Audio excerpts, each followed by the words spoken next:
ধানের শীষে ভোট দেওয়ার মধ্য দিয়ে নিজেদের ঐক্যকে রক্ষা করতে হবে। আমরা দেশনেত্রী বেগম খালেদার নেতৃত্বে, তারেক রহমানের নেতৃত্বে একটি নতুন বাংলাদেশ গড়ে তুলতে চাই।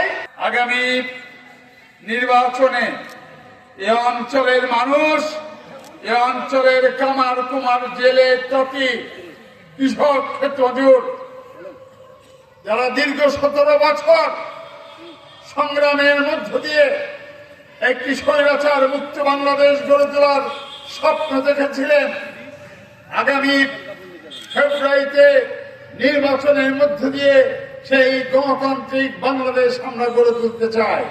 এবং সেই গণতান্ত্রিক বাংলাদেশের ক্ষেত্রে এদেশের মানুষ বিশ্বাস করে বাংলাদেশের স্বাধীনতা, সার্বভৌমত্ব, গণতন্ত্র শহীদ রাষ্ট্রপতি জিয়া পরিবারের হাতে যতটা নিরাপত্তা পাবে, নিরাপদ থাকবে, অন্য কোথাও সেভাবে নিরাপত্তা বা নিরাপদ থাকবে না। তাই শহীদ রাষ্ট্রপতি জিয়া রহমানের পরিবারের নেতৃত্বে আমরা যারা 17 বছর সংগ্রামের মধ্য দিয়ে, ছাত্র জনতার গণঅভ্যুত্থানের মধ্য দিয়ে স্বৈরাচারকে পরাস্ত করেছিলাম, আজকে গণতন্ত্র পুনরুদ্ধারের স্বপ্ন আমরা যারা দেখি, আগামী নির্বাচনে ফেব্রুয়ারিতে যে নির্বাচন আসছে, সেই নির্বাচনে ধানের শীষে ভোট দেওয়ার মধ্য দিয়ে নিজেদের ঐক্যকে রক্ষা করতে হবে এবং শহীদ রাষ্ট্রপতি জিয়া রহমানের পরিবারের হাতে আমরা এই রাষ্ট্র ক্ষমতা তুলে দিতে চাই।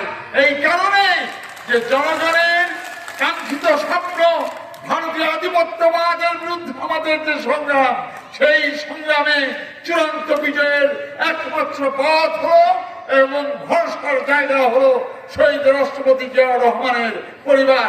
আমরা দেশনেত্রী বেগম খালেদার নেতৃত্বে, তারেক রহমানের নেতৃত্বে একটি নতুন বাংলাদেশ গড়ে তুলতে চাই।